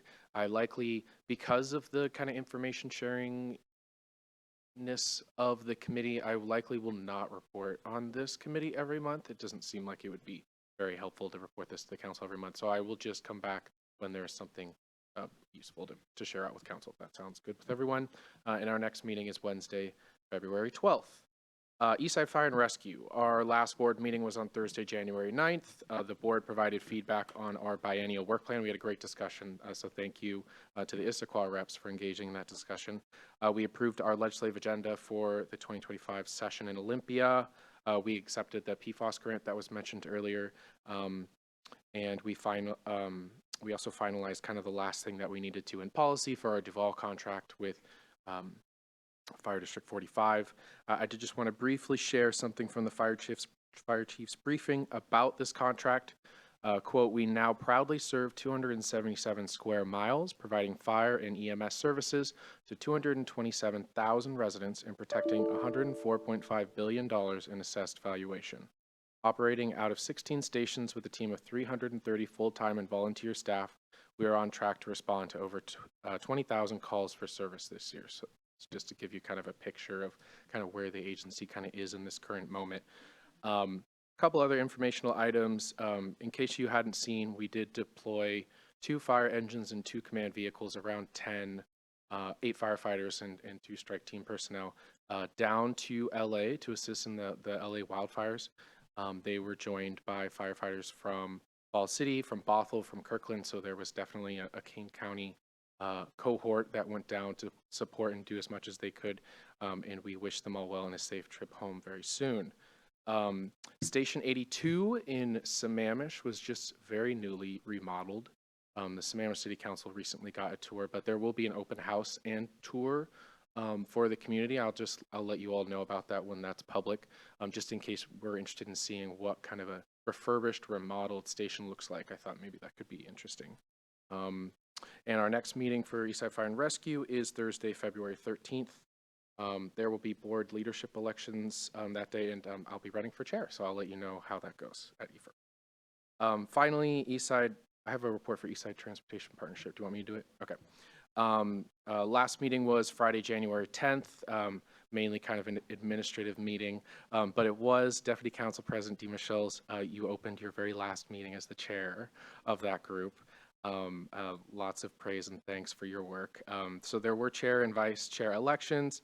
Vanessa Kritzer, the Redmond Council President, is the new chair, and James Randolph, right, from Woodinville, the deputy mayor in Woodinville, is the vice chair of that group now. Brainstorm some topics to discuss and have presentations on for this coming year. And then it's also time to renew the ETP partnership agreement, which I believe you joined the committee on to kind of work on that. We'll be adopting that later this year as well. So the next meeting is Friday, February 14th. As you can see, I get them all out of the way in 3 days in the beginning of the month, the 12th, 13th, 14th. And that concludes my report. Thanks. Okay, and before we move on to Councilmember Ray, I just wanted to ask or maybe add in the Eastside Fire and Rescue vehicles and personnel that have gone down to LA. That isn't a cost that we bear. Is that correct? Yeah, that's correct. It's worked out and charged to a particular state. I actually don't know the exact verbiage, but it's very common that states would then essentially come up with a contract for service with agencies in outside states. So yes, you're correct. It's not paid for by taxpayers here. There have been some questions, so I just wanted to make sure to highlight that. Councilmember Ray. Can I ask a follow-up question? Yeah, Ray? yeah. Where are they from? What stations do we send the units from?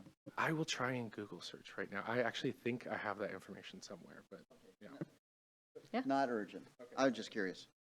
All right. Okay. On to committee report. The Mobility Infrastructure Committee met on January 14th. The first order of business was to look at updates to the Master Mobility Plan. The committee is recommending approval of the plan revisions. In addition, we agreed with the administration's recommendation to rename the document, and we are proposing that the document be called the Mobility Action Plan. That is assuming that the MAP acronym is not already in use in the city someplace. Okay, it looks like we're good. The plan updates are coming back to council in the near future for final action. In addition, the committee heard an update on Squaw Mountain non-motorized improvement plan. The administration was seeking guidance on the inclusion of a bike lane in the improvement plan. The committee reluctantly agreed with the administration that the improvements should be made without the bike lane. The committee will be reviewing the proposed detailed improvement plan in March, and it is anticipated that the final improvement plan will be coming to full council in April or May for final action. If approved by the council, the improvements will be included in the capital improvement plan in June of 25. That concludes my report. Thank you. Councilmember Martz. Thank you, Madam Council President. The Sound Cities Association Public Issues Committee did meet Wednesday, January 8th. The biggest thing, we had a report from outgoing SCA President Mayor Lupali, and we still do not have an executive director to fill Deanna Dawson's very large shoes, metaphorically. So that search goes on. Incoming SCA President, Des Moines Mayor Tracy Buxton will have the gavel, and Mayor Polly will become, I think, essentially ex officio as the previous year president. So she'll still be involved in leadership over there. Everyone is eager to see where they go for an executive director. Council Services, Safety and Parks Committee will be meeting here in Council Chambers Tuesday, January 28th. Jen Davis Hayes will be teeing up COM 0079 Inclusive Housing Investment Pool application. Then Amy Dukes will be presenting the 2025 Art Grant recommendations. And finally, Dan Hintz will be presenting us a draft of COM 0078 Urban Forest Management Plan. That's going to be a big, juicy one. That should be a lot of fun. That concludes my report. Thank you. Deputy Council President DiMichele. Thank you so much. On January 9th, I did meet with the Eastside Human Services Forum, and like a lot of other committees in January, there was a discussion about the 2025 work plan. So January 15th, met with the Regional Transit Committee. We had a report from the general manager, Metro General Manager, about the death of the Metro bus driver. A very complete, what can I say? They did a beautiful job of honoring his life through several ceremonies and also a day off for a lot of the bus routes and bus drivers. Very sad event. We also heard a report from her about the safety and security that they're talking with the ATU, which is the union for the bus drivers. Again, there's a renewed call for more security on the buses so that the drivers are protected. In addition, Bellevue council member at the time, Janice Zahn, was elected chair of the Sound Cities delegation to the RTC. And since we now know that she just got appointed as the new state representative from the 41st, I presume that in February we will be going back and redoing that election. So then on January 16th, this was the really fun one. I attended my first meeting with the King County Board of Health, and the topic was an overview of on-site sewer systems, also known as septic tanks. And all the challenges that King County is facing, which are immense really and very serious. There's over 69,000 private septic systems that are over 30 years old in King County. And there's very little public funding. There's very little public funding to support renewing those. And 30 years is about the failure time for septic systems. Now, here comes the big news.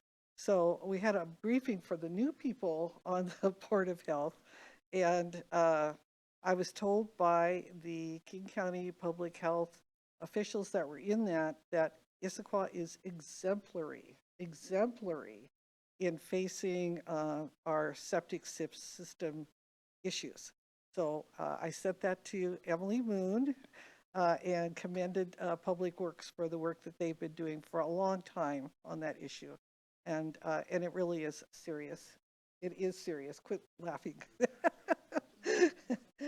Yeah. So at any rate, it was a great first meeting and very, very interesting. And I'm really looking forward to the Board of Health work in the future. Thanks.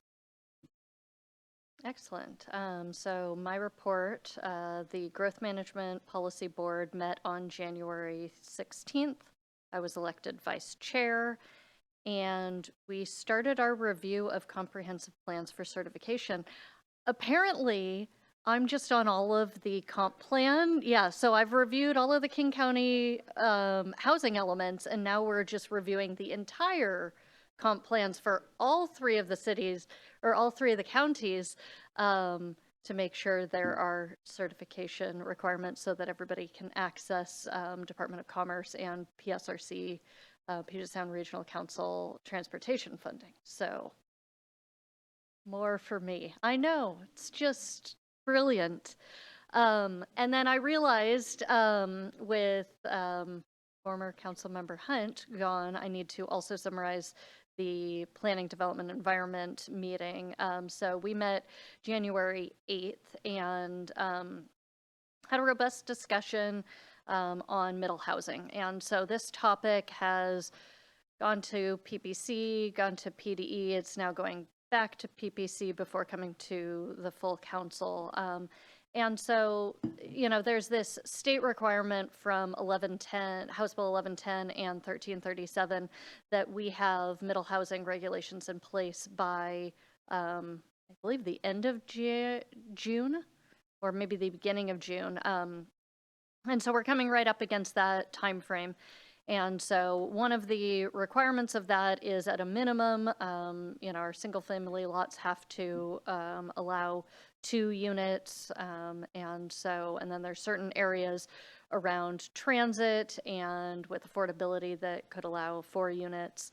And so in a previous meeting, we had discussed, well, should PPC discuss and consider whether 4 units would be appropriate. And so, the state bill that made this requirement had different tiers. And I think we're in tier 2, which required the 2 units, but tier 1 or 3, whichever one the direction is, had the 4 units. So the feedback that the PDE group gave was, yes, let's have PPC consider that. Let's have a robust conversation about what that is, what the impacts are to affordability. And then there was also a conversation about ADU size, accessory dwelling units, whether to keep those limited at 1,000 versus 1,250 square feet. And, it becomes a little bit of a chicken and the egg type of thing, because if you have limitations to an ADU's size, you might get more townhouses or duplexes as an alternative. And so which type of thing are you incentivizing? With ADUs, the state put a limitation that you can only charge up to 50% of the impact fees that you would for a single family unit in order to maybe incentivize those.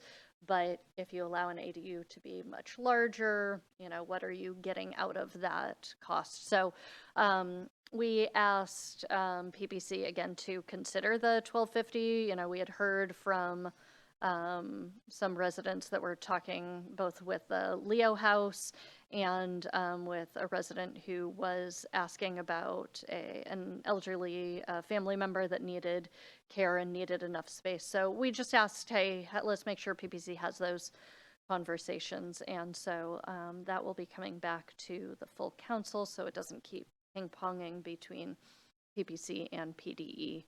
And so that concludes my report there. Let me go back. The mayor's report. I don't think I received an email, so no report. Okay, fantastic. Just making sure. So the next item of business is our informational update ID 1803, an informational update on public records requests, and public records analyst Tammy Miller is coming to the podium. Fantastic.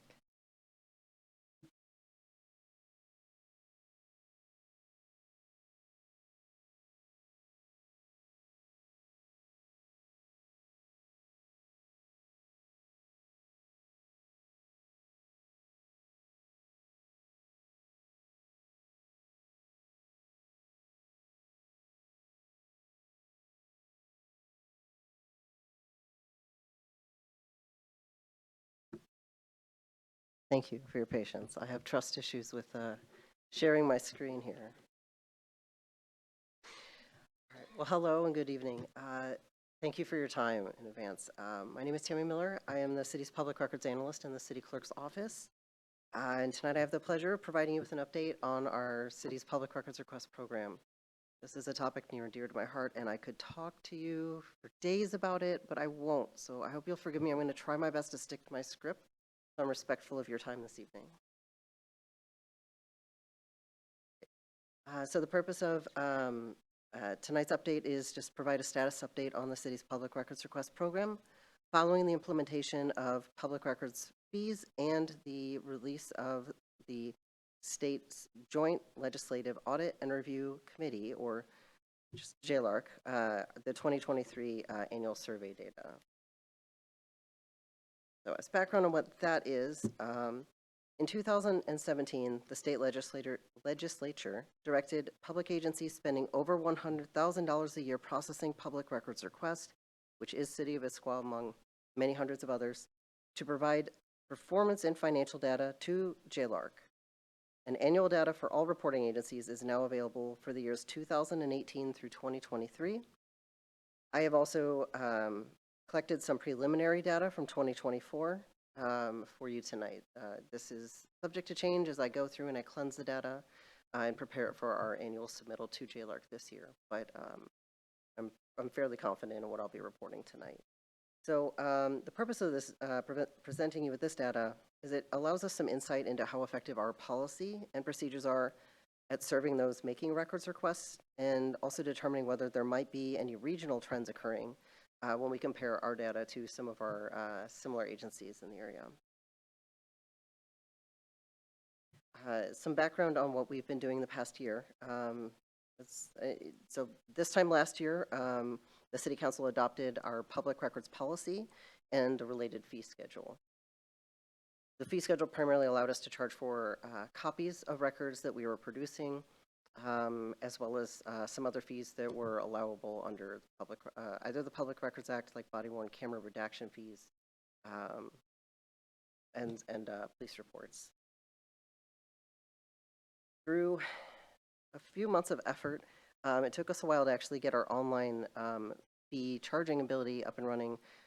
We got there around March, and that's when we started accepting fees across the board. And then body-worn cameras were implemented not soon thereafter, in early April. And since then, things have been going very smoothly. Right now, we are kind of back to where we were this time last year in trying to implement the credit card surcharge fee. For anybody out there wondering why can't more agencies just charge online fees online and accept electronic payment, I will just say it is not as easy as it sounds, but we're getting through it. And I would be remiss if I didn't mention that throughout this timeline and through several years and several years more, we've had various records and data management projects, and that also plays into frankly, how quickly we're able to respond to requests and find our records and disclose them. One example is our migration of records from our network shared drives to SharePoint Online. So my first data highlight for you is just looking at how many records requests we process per year. And looking at this through the time that we have data for, we've definitely seen some ups and downs, particularly during the pandemic, and we are now exceeding pandemic levels again at pushing 1,800 requests that we've processed just last year. So this doesn't count any court data, any court requests. That's a separate process, and none of that is included. So what types of records are being requested? Primarily police records, we knew that. One thing that I did include here, you'll see that there's two sections of blue here. When we submit our report to JLARC, it only includes records requests that are made under the Public Records Act. I have also included the police's interagency requests because they're very similar to Public Records Act requests. However, their customers are, they include but are not limited to other law enforcement agencies, federal agencies, prosecutors, and law firms that require access to Issaquah's police records for their active cases. So I just really, there's quite a few of them, and police are busy processing those alongside the public records requests. And since the data isn't reflected anywhere, I wanted you to at least be aware of that today. Similarly, we have historically, this is just a combination of 23 and 24, but it's generally between 10 and 15% of requests are for permit and land use records. Some of them are very straightforward, just looking for a copy of the plans to their house, and some of them are quite comprehensive. And then the all other requests is generally somewhere between 5 and 10%, excuse me, and those can range from payroll data. Your microphone had gone out for a moment, Oh. but it came back. Oh, well, that's good. Thank you. All the other requests can encompass just any other record that isn't a permanent land use record or a police record. So primarily we see that as requests for financial data, personnel, HR type data, other clerk's files, and public works are the top examples, but it could be anything and everything else.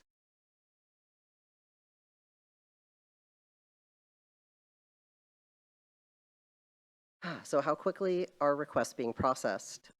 This is a number that has been my top priority since I joined in 2021, and I love that this agrees with me in moving that mark upwards.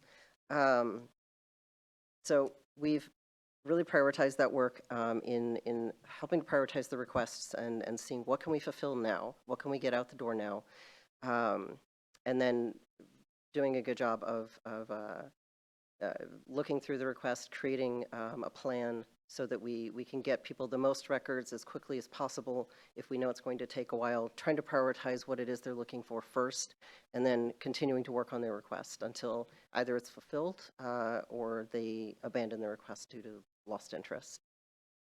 So knowing this, though, I'm very, very proud that we've gotten over that 80% mark of requests fulfilled within 5 business days. 2024's preliminary data is showing quite a market drop to probably around 70%, and that was expected. I do want to crunch those numbers a little bit more, but because the clock continues to tick until we are able to receive payment for any fees that may apply to that request, and then once we receive the payment, we provide the records and we can close the request. But it is causing a bit of a delay as the data is preliminarily showing, but I'll know more the next time I present to you. Yeah, but that's something I do want to track. But that might be our new baseline, but I am proud to say that our processes are good, as indicated by these numbers, in terms of us being able to find records and provide them quickly for the majority of people and fulfill their requests within those 5 days. So it's just a matter of, is it taking 6 business days? Is it 10? Is it what's the new normal? Okay, and then looking at how many requests are complex, it's not very easy to show that in data, and one of the ways that I've looked at it is determining how many records requests had records that needed redaction. Typically, these are requests that are more broad in nature or just asking for records that require more of a review process that contains sensitive information. It's not to say requests in 2018 were easy, per se. But they were probably a little bit more straightforward more often than not. And we've been holding fairly steady around the 40% mark of requests requiring at least one record to be redacted. This is something that we are continuing to explore in terms of data and cybersecurity initiatives and trying to determine what are areas where we have sensitive records, and is there a way we can for records that are requested frequently, is there a way to either come up with some sort of a cleansed version that we could disclose more quickly, or is there a way that we could, not collect certain content that's exempt for disclosure, such as banking information, driver's license numbers? I think in a lot of cases, especially with police records, there's really nothing we can do, but we are at least looking for areas where we might be able to move the bar a little bit and get those records disclosed more quickly without this additional review process. Maybe before you move on that, I just had a question on that. In your memo, you spoke about the 2 decreases from other cities and what had caused that. And so I was hoping you could speak to that. I think it has something to do with what you were saying about lack of information collected. But can you also speak to why ours has increased so substantially when others have not? I still want to talk more to my peers. The last time I had a good conversation with the peer agencies I have listed here was about 2 years ago. So I am due for an update with them. I know back in 2021, 2022, City of Bothell at least had been doing what we have been doing since and currently in terms of looking at a lot of their forms, the information they were collecting from the public, and either not collecting sensitive information or otherwise splitting the forms into 2, so one of them had sensitive information and one of them did not. So I don't have any good examples of that, unfortunately. But those are, in terms of the data trends, some of it is, it just depends on how they're keeping track of their records, how they're collecting their metrics. Some of it could just be that they have some very particularly interested requesters requesting the same types of information over and over, and then maybe the next year they don't. So, yeah. And can you speak to why ours has increased so substantially? Part of it, I suspect, is in how the early data was collected back in 2018-19. We were using a different records request system for the city clerk's office as opposed to the police department. So some of the data may not be accurate, but at least as of, definitely 2020 and onwards, everything should have been within the same system being collected in the same way. So there has been an upward trend. I am still unsure exactly why. That does warrant some additional looking into, but we have been holding pretty steady, so I'm pretty confident that our practices currently are, we're doing a very thorough job in terms of reviewing the records, catching any information that we need to be redacting, and then doing that work. Thank you. So what we do with this data, we have some internal discussions. We take a look at where we might have some shortfalls of where we want to be, and develop a plan for what we can do to try to correct that. So with the implementation of the fee schedule last year, we'll definitely be having those discussions, and I look forward to updating you more on this. Well, maybe we don't have to wait a whole year, we'll see. But at least within the next year. But other than that, we will be looking at the fee schedule again, making sure that those fees are still applicable. I want to take a look at our costs to make sure that they haven't decreased or increased in terms of any physical copies, like our USB drives. We're pretty good at whenever we do a bulk order, we divide and we come up with the exact price, and that's what we charge. But in terms of staffing costs, we'll take another average or reevaluate that process, do another time study, make sure those are still accurate. And then, so that will be something that we'll be coming back to you hopefully by end of this year, maybe early next year. We want to continue with our current records and data management projects, and then continuing the cybersecurity and all the data governance. The cybersecurity one is, again, it's easier said than done, but it's just a matter of finding that sensitive data amongst all of our records and then figuring out, a plan. What do we do with it? Not only how do we secure it, but, what steps can we take to minimize it? So all of this will cumulatively, and has shown to cumulatively, affect our ability to process requests more quickly, make sure that we're finding all of the records in fewer places, looking in fewer places, since we're centralizing as many of them as we can. I think that was all I had. I think that's so I the welcome end. any questions you may have. Yeah. Any questions, or since this is informational comments, Councilmember Hall? Thanks. Just two things come to mind. Number one, I can't believe that it's been a year since we adopted the new policy in January 24. It literally feels like maybe it was 2 months ago. So you're blowing my mind with that. Two, continue to be very impressed with you and just how you push public records and try to make things more efficient, both internally and for our customers. So thank you very much for what you do. My question, really interested in kind of the data that we're tracking around completing requests and percentage of completing requests within 5 business days. You had identified there being a problem in terms of we do everything we need to, and then we wait on payment to be completed before then that kind of tracking ends for that particular request. Is there a way to also capture only the internal steps that are being taken, so kind of taking out the waiting time when it's essentially the user, the customer, it's on them, so we can also, it just seems to me like it might be very helpful to understand internally how quickly are we meeting our deliverables and then getting back to the customer as well.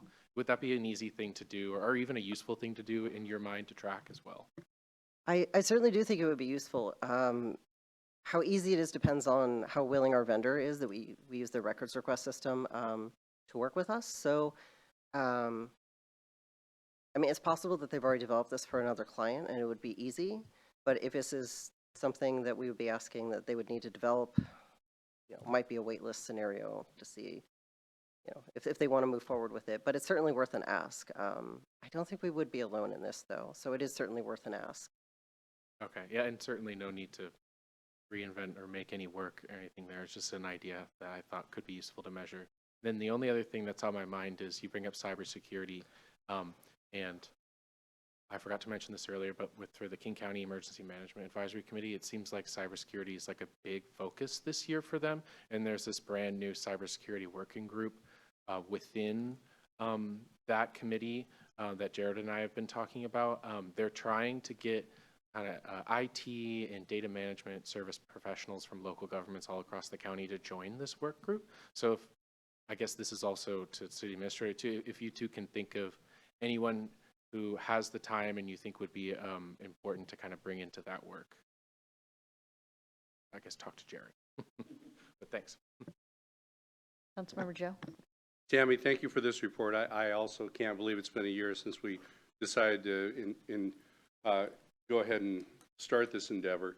The question I had concerned the cost. We had been talking about whether or not it would be prohibitive for our people to request records. And you indicated that the average cost was X, but that a number of the records were of the order of $100 or $100+, which skewed the results. And I was wondering if it'd be possible to show us that in graph form so that we can see just in gross numbers, the ones that are, $5 or $10 as compared to the 3 or 4 that are $100, just so we can get an idea that if the data does show that most of the record requests are small and inexpensive, I think we're achieving some of the goals that we'd like to see. So if we could see that, I would appreciate it. I can do that. Thank you. Any other comments, questions? Now, I'll also throw my thanks on this. This is a big project and, one of those areas of government that goes unnoticed until you really need it. And so the fact that this is handled in such a professional way and allows us to achieve our goals of, providing customer service to our constituents and those who are requesting information, but also recognizing that there's a cost of doing so and keeping ourselves accountable for the data is great. So thank you. Thank you. Okay. Okay, looking through, I think we've got good of the order. Anybody with any good of the order items? Councilmember Joe. Just a reminder, on January 30th, we have State of the City. I hope I think we've noted it already, so more than 4 can attend if you'd like to. It's always been a great event. Thank you. 7:30 in the morning, January 30th. Thanks. Well, I was going to expand on that. There will be a special city council meeting on January 30th for the mayor's State of the City address. It will be at the Greater Issaquah Chamber of Commerce breakfast at 7:30 a.m. at East Ridge Church. We need RSVPs to the executive assistant, Lindsay Marsh. Don't email me when you type in Lindsay. Make sure it goes to her. But yeah, please RSVP and we'll make sure that everybody gets tickets and seats. The next regular city council meeting is Monday, February 3rd. Anticipated agenda items include the Urban Forest Management Plan, informational updates on the windstorm financial recovery and economic development annual report, and the City Council number 6 vacancy presentations. Currently, 3 applications have been submitted. The deadline to apply is this Saturday, January 25th at 11:59 p.m. The Committee of the Whole meeting on Monday, February 10th is canceled. Instead, a special City Council meeting will be held that night at 6:30 p.m. to make an appointment to council position number 6. So don't delete it off your calendars. Still come. It's just not a Committee of the Whole meeting. It will be a special City Council meeting.